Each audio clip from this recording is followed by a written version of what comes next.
They're not looking for our children to be kind to other people. They're looking for our children to become part of the situation. With Marxism, it is always about dismantling. It's dismantle and dismantle and dismantle until you create a utopia. But when you ask what that utopia is, you can never get there because there's always some other new problem. But the problem is that we're weaponizing kindness. So some of the nastiest people I found when I was running for office, I would get calls from people and they would literally leave a recording of Hitler's Third Reich, and they just play it. And every time I'd hang up my phone, it would pick up. And these are the progressive, kind people, right? All right, what's up, everybody? Today, we're chatting with Cari Bartholomew. What I really liked about her is she was one of the few that was willing to actually stand up and get involved and actively get out to try to make a difference in Utah and in our communities. But yeah, Cari, I'd love for you to just give a quick intro by yourself. Tell everyone what you're all about and what you were actively trying to do. Sure, yes. I ran for the state school board, and so I was the Republican nominee. I'm a strong conservative. My focus is on helping our kids achieve excellence. I have a child still in school, and I have seen the bar just lowered and lowered and lowered, and I've seen a lot of things come into the classrooms that I'm not okay with. And I think most people wouldn't be okay with if they knew, but we're painted in such a light that that they don't listen. They don't hear it. Well, and I think that's the thing that's most shocking, even as we were talking before this, is you think of the things that you would want your kid to learn in school. Great. And when you think of excellence, what do you think academic excellence looks like? Well, so my background is that I came from the foster system and I aged out of foster care. And so I believe that every person should have a right to a seat at the table, that a strong education, an ability to actually critically think, which is not what critically thinking means anymore. Now it means to look through a lens of critical and resentment. But what we mean is analyze, right? To be able to look at different points of view, to listen to people who you don't necessarily agree with, and see if your opinions shift, to understand very simple things that math, 2 + 2 does equal 4. There's nothing racist about that. To be able to move from one economic bracket to the next one because of a strong education. I think it's funny when you're saying the critical thinking. It's they're critical thinking through critical race theory or whatever. It's kind of wild. Maybe we'll show maybe on the screen a little image of this, but there's these diagrams that show what it means, categorizing yourself through these different social classes. Yeah, talk us through it. Sure. So it's the wheel of privilege and power. And so it gets you to start to believe that the goal is to find out where you are basically racist or bigoted, right? And so it will start off with just by where you're born. These aren't opinions you have. No, these are you're white, me male, I'm whatever religion, you're from married, this area. Yes. In a straight heterosexual cis heteronormative relationship, you have that most highest level of power. It does not matter where you come from. If you grew up in a trailer park, doesn't matter. And if a Black person was the child of 2 doctors, doesn't matter. You still have more privilege. And there's no nuance to that conversation. There's just an automatic accept your role and feel guilty for your role. And I find that terribly disingenuous and not very empathetic for people, because everybody has their own story. And we should be listening to each other's stories instead of putting people in boxes.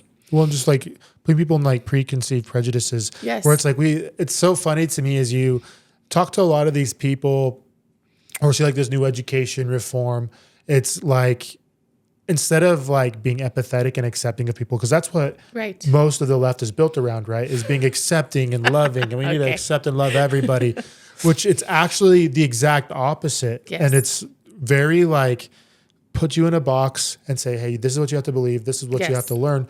But I think in terms of schooling, you can just say like, what were the main focuses as you looked in and you saw like, as you were, because you were student teaching and you Right. just started seeing like the, Well, so what I was doing was I was substituting. oh, that's what I mean. So, Yeah, yeah. so to be a substitute teacher in Utah, all you have to do is have graduated high school. And so I had seen some substitutes who'd lost their ever loving minds and yelled and screamed, and parents are horrible. And I thought, well, if they can do that, then I'm going to do that. I'm going to go in and I have a lot of experience with young people, a lot of experience with mentoring Boys and Girls Club, 4-H, Scouts, all of those things. And so I thought, oh, I'll go in, and maybe if they see a face that looks like mine and see that I don't hate them, that I can start to bring a little bit of healing to the connection. But the problem is that I walked into a classroom.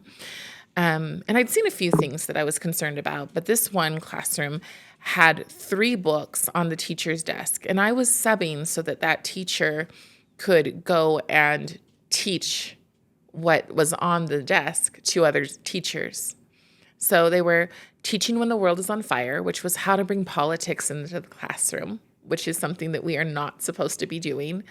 But that was one of the books. And then the other 2 books were on culturally responsive teaching, which is really just another form of CRT. Explain what CRT for those that Sure, don't know what it critical is. race theory.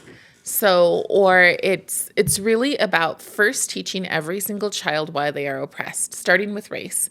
But if you can't have race, then you can switch into gender. So we get a lot of, oh, we need to be empathetic and we need to be kind. But the thing is, it's not about empathy. It's actually about embodiment. So they're not looking for our children to be kind to other people. They're looking for our children to become part of the situation. Yeah. What you mean by that is like, they're looking for them to like pick some type of different gender role Yes. that isn't male or female. Yes. And they Yes. want them to be involved in that movement or whatever you want to call Right. it. They want you to switch and build you up to be So something that is queering our minority. children, if you were to look up the definition of queer, it means to break. It literally means to ruin. If you Google it, that's exactly what it means. So to ruin the minds of our children. And they feel that is a beneficial thing to do. What they use an example of is throwing a child out into a canoe into the roughest waters. This is traumatizing them. So taking all of their beliefs and just traumatizing the kids. But then the teachers are waiting there to help them. The teachers are waiting there to be their new family, to give them what's called, it gets complicated, but to give them what's called new ways of knowing. But it really isn't that complicated. They're just waiting there to Brainwash. rebuild them up and brainwash them how they want Yes. them to be. Yes. They're wanting to confuse them and put them in all this. Yes. And Yes. if you want to build anything, you got to break it down and rebuild it. And that's exactly what. Right. they're And trying to that's do. the difference with Marxism, which is what it is. So with Marxism, it is always about dismantling. It's dismantle and dismantle and dismantle until you create a utopia. But when you ask what that utopia is, you can never get there because there's always some other new problem. What they'll say is the woke will eat their own, right? And I believe actually both sides, any progressive will eat its own because their push for constant progress requires the dismantling. Well, it's kind of been wild because you even see like a lot of people who are just like gay, like they just Yes. like the same person, the same gender, Yeah. are starting to become more conservative because they're Yes. like, this is not what I prescribe to. Like, They want to leave the kids alone. yeah, they're like, kids should be who they should be. And they're like, they felt bad for however they felt in whatever Yes. community and they felt unaccepted. Yes. They're seeing that same thing pushed on Yes. everyone else. But they're like, well, this isn't what I was prescribing to. I think people just really need to understand that it is not empathy. In my classrooms, when I teach in several homeschool co-ops. And when I teach or at a charter school, I'm always wearing a cardigan, and I'll have like stickers for boys in one, stickers for girls in the other. If a young boy, a second grade boy, wants a fairy sticker, I'm going to give him the fairy sticker. I'm not going to make a big deal about it. I'm not going to be like, oh my goodness, you have a crisis on your hands. You're just kind to the child. That's all we need is to be kind to the child. But the problem is that we're weaponizing kindness. So some of the nastiest people I found when I was running for office, I would get calls from people and they would literally like leave a recording of Hitler's Third Reich, and they display it. And every time I'd hang up my phone, it would pick up. And these are the progressive, kind people, right? And I'm sitting there going, do you even want to know what my message is? So the same thing happens with our kids. They don't care what our children are really going through. They're just pawns. They're pushing an agenda. Yeah. It really reminds me of Professor Umbridge Yes. in Harry Potter. Yes. Yeah. Well, the thing is that Umbridge is cruel, right? Like, and the thing is that these are the quote unquote kindest. These are the performative, because that's what it requires to be queer, is to be performative. So you have to be the most happy, the most wonderful, the most welcoming, the most extra person in order to get all of these kids. That's why drag is so magical, because the goal, this was really hard for me to read, and I read it from their own papers. But Gloria Ladson Billings was writing about drag, and Drag Queen Story Hour's goal is these people already resent the children. They resent them because they want an end of history, and young children represent history continuing, right? So their goal when they're talking to the kids and when they're being magical and they're telling them all these things is to get your little boys to not want to be daddies and your little girls to not want to be mommies. So they actually resent our children, and we're putting them in a room thinking that we're teaching them to be empathetic. So where does this resentment from them usually stem from? Yeah, well, it comes from Marx. So Karl Marx was, I think he was the quintessential deadbeat. So he was not poor himself. He leached off of other people. He told his parents, if you don't do this, I'm going to send myself to another country and have myself imprisoned until you give me the money that I want. Basically the same thing as our basement dwellers today. Right. So master manipulator to get what he wanted. So yeah, and that culture of just constant resentment, they convince themselves that they're doing something useful by doing nothing. So for him, it was a matter of property. Property was oppressive.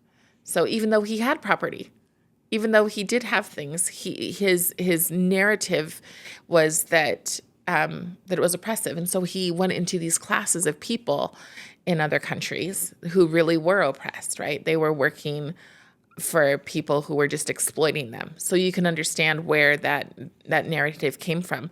But then they brought it over, Marxism came over to America, and America had a thriving middle class, and that wasn't going to work.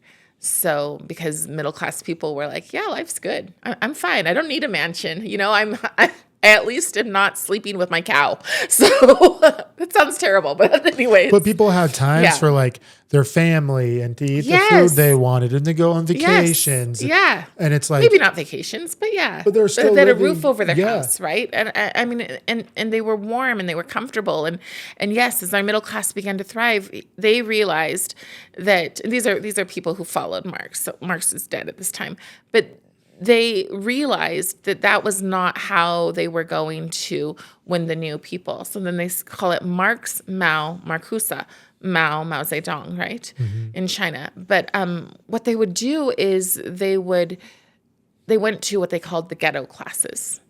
This is upsetting to me on a personal level because you had African Americans who were thriving in their communities. They were intact families. They were people of faith. All of these things that are just proven to give people better outcomes in life.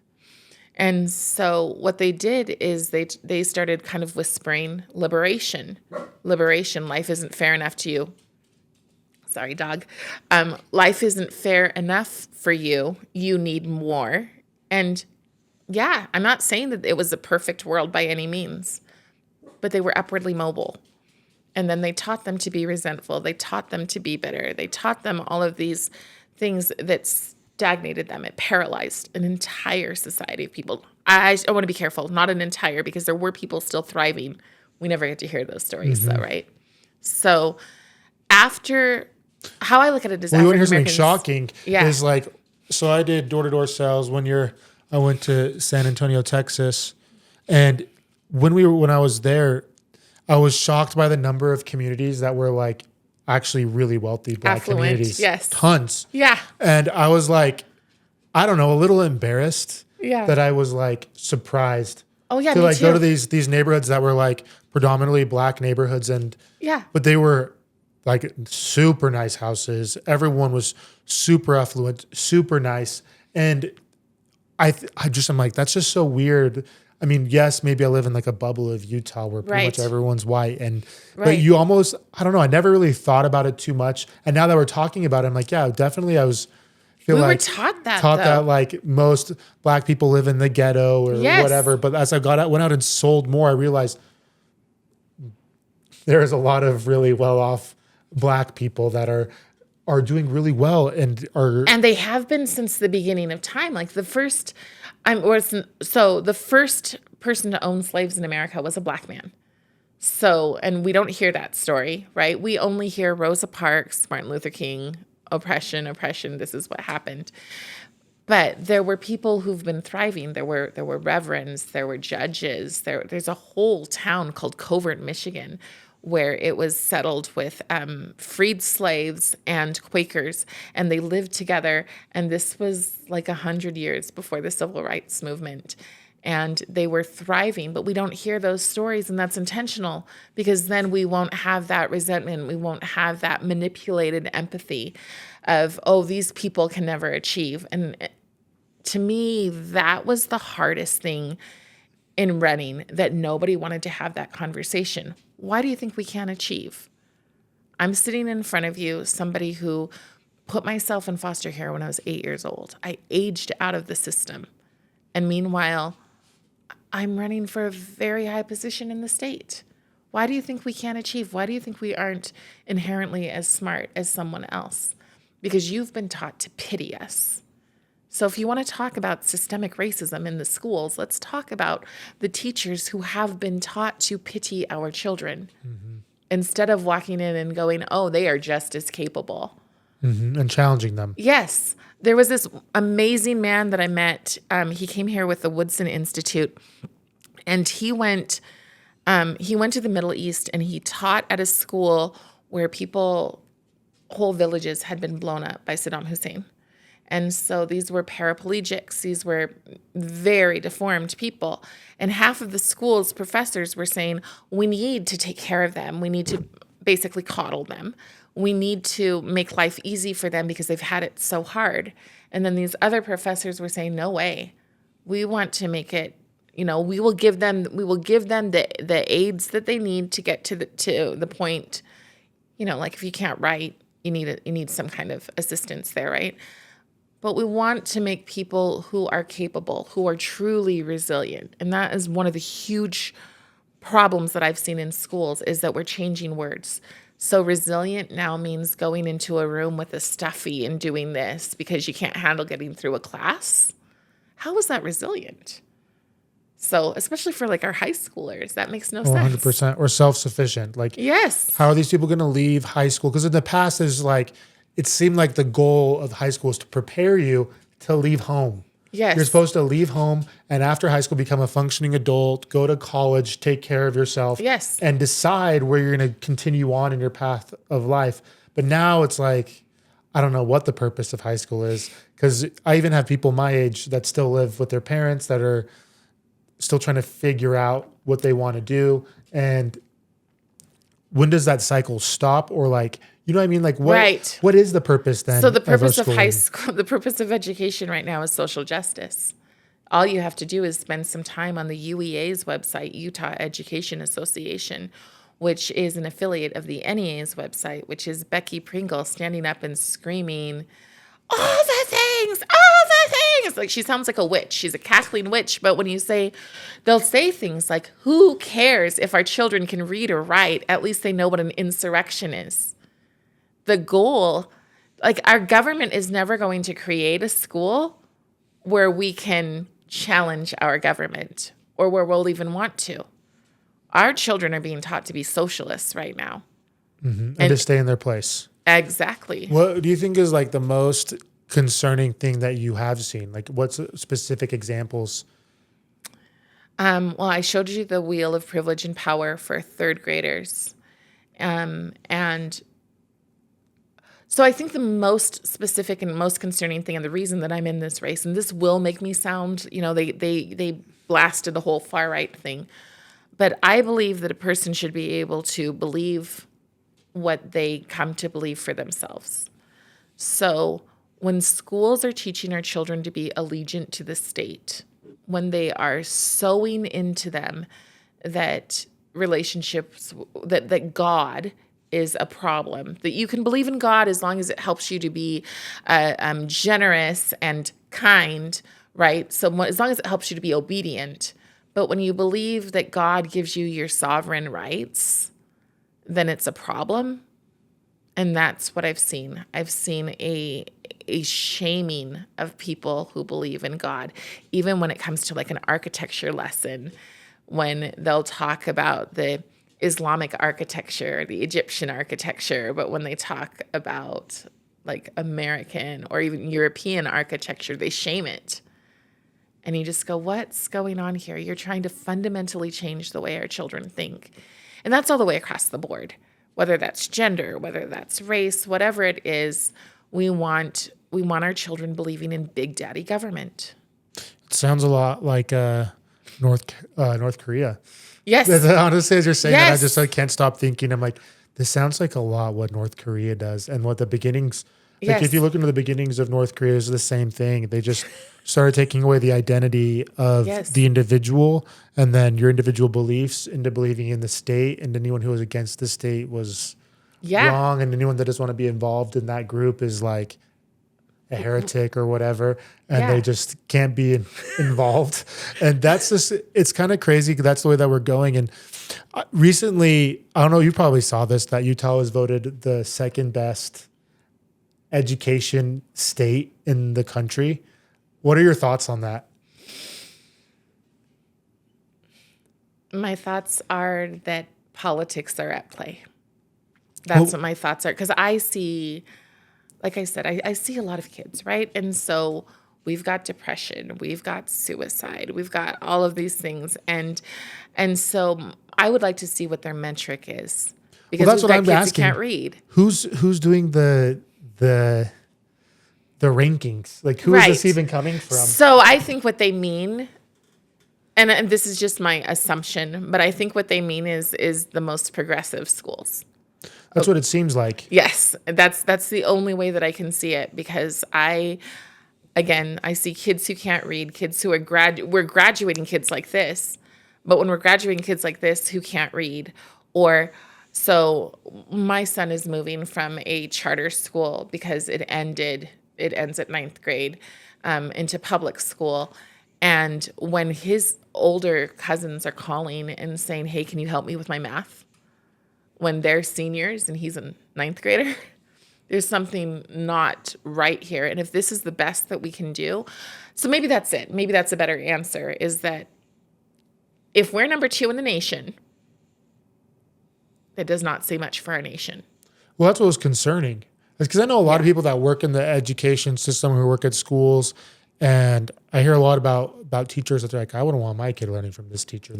Seems like there's a lot of teachers that just are doing it because like they're not passionate about the subject. Yes. And it feels like education's worse than when I was in high school. Like I feel like I was really blessed and had great teachers and learned a lot of things. But now just everything you just said has become more apparent. And I'm like, well, if that's the case, I'm really wondering who's actually publishing these results. And what was concerning to me is how many elected representatives were like blasting it out as a big win. But it's really curious to see the ones that were really building it up. And to me, it's just as those that are really trying to push a certain ideology.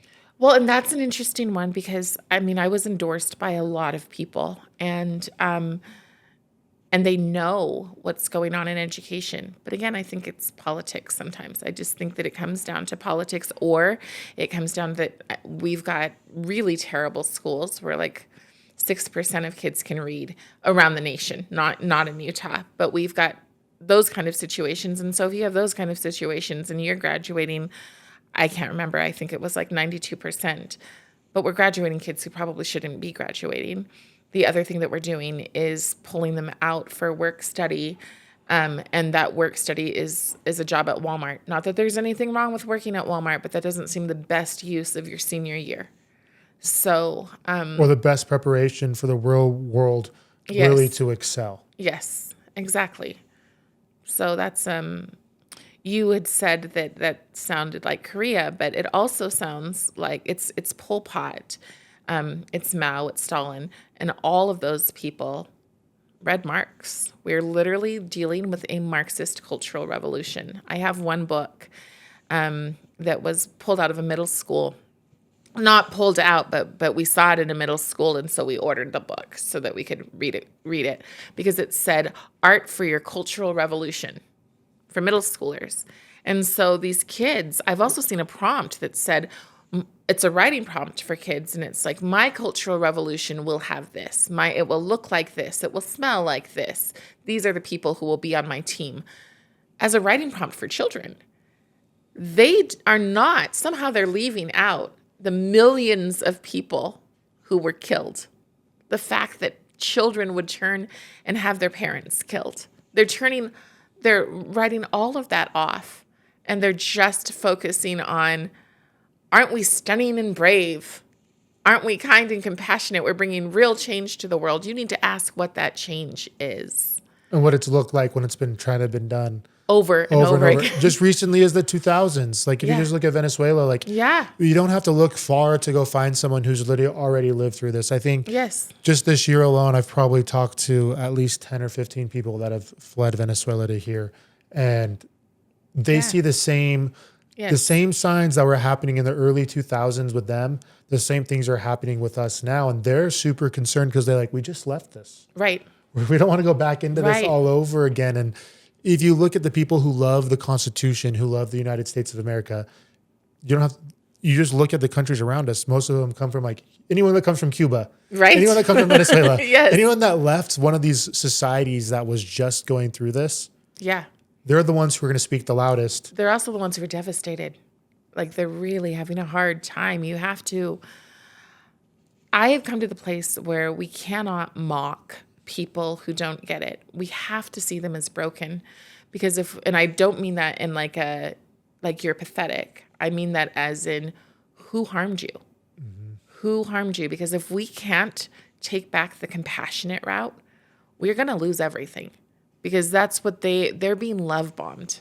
Like all over the place, no matter what the age, whether they're this age or whether they're, taller than me, they're being love bombed. And then what happens is it turns off the second you disagree with one tiny part of it. Mm-hmm. And then you have devastated people. And what do devastated people do? Well, they rage. Mm-hmm. And when they rage, we see violence. So it's far more serious than whether or not your child basically is getting the education that you want. And I really wish that they could get that education, and it's not that hard. Like I said, we've got charter schools around the state that are already successfully dealing with happy kids, even during the pandemic. Happy kids, not kids who were, thinking really terrible things about themselves because they stuck to the basics. But we're not sticking to the basics. We're like, oh my goodness, bring in that program, bring in that program, bring in that program. My son went in to take Spanish class, and he found out that in order to have Spanish class, he has to do the app Duolingo, I think. Yeah. Okay. So on that app, they have, there's a whole thing about queer stories. And they're constantly like the language, everything, even like the story, if it's not queer, it'll still say, your mom is really mad at you because you wouldn't clean your room. How do you feel? And then it would say, your teacher's throwing an awesome party for you. Just very subtle ways of constantly breaking apart that relationship with the family. Because if you can destroy the family, which is why I think they targeted Utah, the biggest family-friendly state, if you can destroy the family, then you destroy hope, you destroy empathy, you destroy connection, and divided we fall. So, well, that's like the clearest example of everything is like, I think the left really wants to be the compassionate, loving ones, and that's something that not that maybe that we've lost, but something that should be focused on even more. And even like a lot of infighting within conservatives or Republicans, I think there's a lot of left versus right, or you're too left, or you're too right, or you're not conservative enough. And I think that is a really good message of just like being compassionate and loving and accepting and like bringing people in. Like, you don't have to push people away Accepting more. to a point, right? So there's another huge issue that we're facing it in Utah, multiculturalism. Okay, multiculturalism can be a beautiful thing when we're respecting and learning from each other. But what it used to be is that people would come to this country and they would be trained on how to be an American, somewhat how to assimilate, not completely, but enough to be able to work with other people. Now we're bringing in people who hate each other and have no respect for a country. It's just how can I get mine, right?